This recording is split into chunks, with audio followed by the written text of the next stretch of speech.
Welcome to episode 8 of Drew's Baseball Crew here on this Tuesday morning or Monday night if you are listening right when this episode comes out.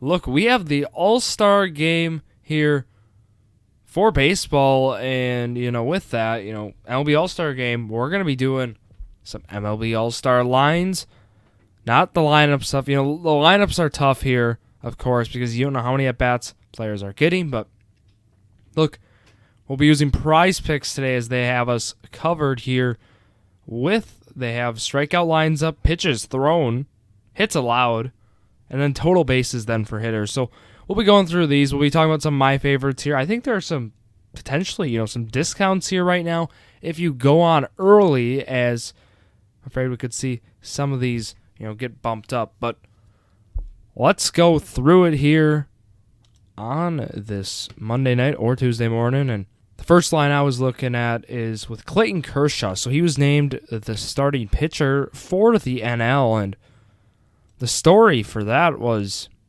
we've seen starting pitchers in the past go usually, 2 innings for the outing, he's at home. And what's even better is his strikeout line right now is just 1. So can he get 1 strikeout if he potentially pitches 6 outs or 2 innings? Could he? I think he could. Looking at just overall his numbers, right? The whiff percentage and stuff. He has the numbers you would like. His K rate there, 27.3%. And I just this is probably where I'm looking. I know we know Shane McClanahan, right? His K percentage right now is 35.7, but his is 1.5, so that becomes a little risky. I think if Kershaw gets 1, you would take the push there. You totally would, and that is one I'm looking at. So Sandy Alcantara is the other one here, which he's not starting the game. I think he might just go an inning. Or what they could do is Kershaw 1 and Alcantara 2. I don't see that, though. I think they're going to let, Kershaw's going to go 2 innings, but the whiff percentage and stuff for Sandy, is not as high as you would think. He's more of a volume pitcher. 26.3% is his whiff percentage here, and that's actually one of the lowest out of all the NL pitchers. So for them, just to keep that in mind, I personally, with that one, I would maybe take the under there. Again, if it pushes, it pushes, but I'd go Kershaw over, Alcantara under are my 2 pitching ones. And then going through it right now, if there is a Devin Williams strikeout line, if it's 0.5 or 1, I would be all over that. He's been on fire, and he actually has the second highest whiff percentage out of all the pitchers in the NL, just behind Edwin Diaz, Edwin Diaz is a guy, maybe the strikeouts being at 1 I'd be interested in, but I think I'd be more interested in for him is the hits allowed. I think the hits allowed right now being at 0.5, I would take that. I think you can walk people, and that's why, his pitches thrown line is not out yet. But if he does get 1, I would be interested in that because, it's the All-Star Game. I think we're going to see pitchers, give it. Some of them are going to just give it their all, and with those guys, I think, we might see some inaccuracy, and we might get that. So Kershaw then at 17.5 pitches thrown. If he's going 2 innings, I know it's not something we've seen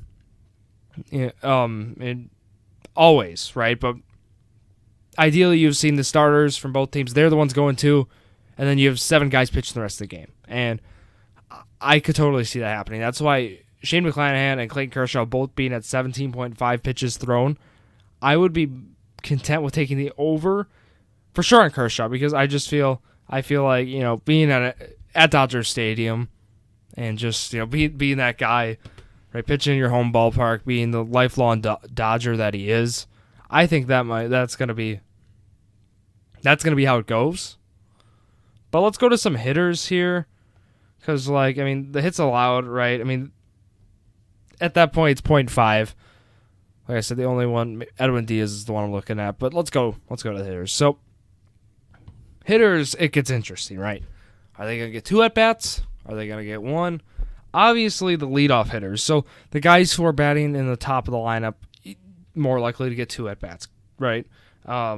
So at the end of the day, I mean, we have to give them more value. I mean, that's just how it is. Because when we have a total baseline, right, it's total bases here, they're all 0.5.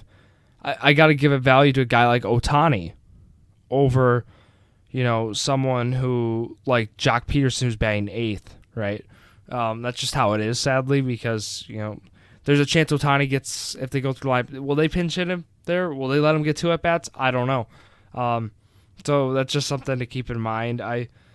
It's always tough because it depends how the managers manage it. We've seen it different in other years, right? We've seen guys like stay in for too long. We've seen guys get taken out just after 1 at-bat. I mean, it's been different, and with that, that's going to be how we want to play it here. And how I want to play it, I want to value guys, look, Ohtani, not in the home run derby, right? So how will he fare against Kershaw? Maybe not lefty-lefty, but depends how you want to value the matchups there, right? Total bases, because with StatCast data, right, I mean, Jock Peterson actually points to being a favorable matchup there, depending on who he gets in the AL.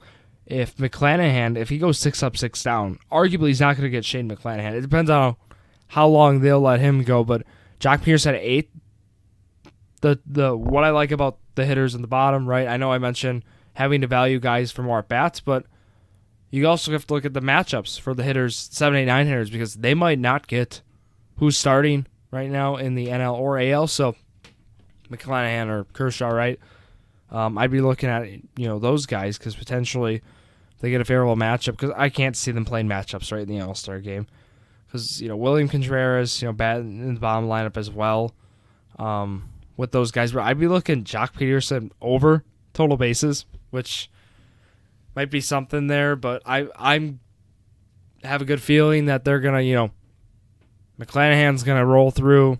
Maybe he face 7 batters, something like that. And then we're going to see them put a different pitcher in. If they put in Alek Manoah, maybe. That's a guy who that'd be favorable matchup there. Paul Blackburn from the Athletics, if they put him in, right? I mean, there's some matchups there that would be favorable there.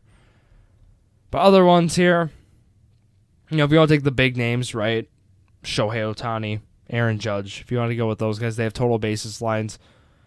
But those get always tough because even with the replacement guys, right, there's some up right now for like Jake Cronenworth and others, and that's where depends how you want to roll with that. I mean, those it's hard to gauge, right? Because unless unless that they are broken down, the lineups are before the game, right, or matchups, how pitchers will be used throughout the game. We can't really game plan any more than that, other than just looking at the data and looking at what guys how they've been performing overall and kind of what we can expect, right? So that's going to be my approach. While doing the All-Star game, I'm going to proceed cautiously because, right, they're going to throw all these lines at you, and they're all great players, so you're going to be like, oh, total bases 0.5 for, right, you got like Judge. Well, that looks nice, but we just got to look at the matchups, right, and just, be patient. Be patient. There's going to be great lines. And just keep that in mind. And I'll be following it. I'll be posting stuff. And, I want to keep this one brief. It's the All-Star weekend. Hope everyone's enjoying the All-Star break. I certainly am, with the Home Run Derby, which has been fantastic. And then, of course, the All-Star game. It could be tomorrow night or tonight. Depends when you're listening. And then Brewers kick it back up on Friday, a hat giveaway. I will be at that game, and yeah, that'll wrap it up for myself, Drew Skyberg. Check out the socials, though. Drew Sports Crew on the Instagram and Twitter. Drew Sports Crew then on the YouTube and Facebook. So that'll wrap it up for myself, Drew Skyberg, signing off. So thank you all for listening to yet another episode of Drew's Sports Crew, the perfect podcast for you.